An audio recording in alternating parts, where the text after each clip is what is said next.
Couple homeopathic ना डॉक्टर सैयद हुसैन शाह यो څو کسانو کارز کړي دي چې ډاکټر صاحب د جمعې موسم شروع شو او زمونږ چې کله جمعې شروع شي نو موږ ته ټرانسفر شکایت شروع شي او زموږ ماشومانو ته هم شروع شي، هم موږ ته شروع شي هم ماشومانو ته شروع شي. په اوړي کې کمې خو په جمعې کې دا تکلیف سیوا کېږي. د دې لپاره اپریشن د ډاکټرانو ویلي خو اپریشن نه موږ یېرېږو.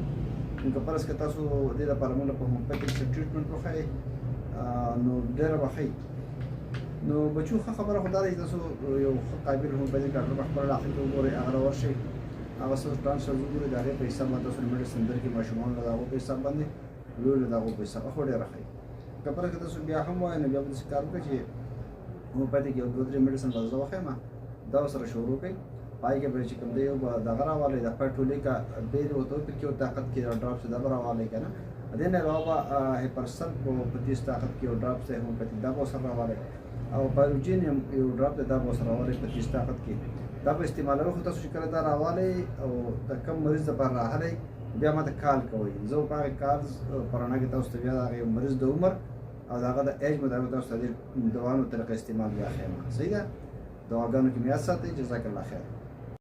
کپل هومیوپیتیک نه ډاکټر سید حسین شاه یو څو کسانو کارز کړي دي چې ډاکټر صاحب د جمعې موسم شروع شو او زمونږ چې کله جمعې شروع شي نو موږ ته ټرانسفر شکایت شروع شي او زموږ ماشومانو ته هم شروع شي، هم موږ ته شروع شي هم ماشومانو ته شروع شي. په اوړي کې کمې خو په جمعې کې دا تکلیف سیوا کېږي. د دې لپاره اپریشن د ډاکټرانو ویلي خو اپریشن نه موږ یېرېږو.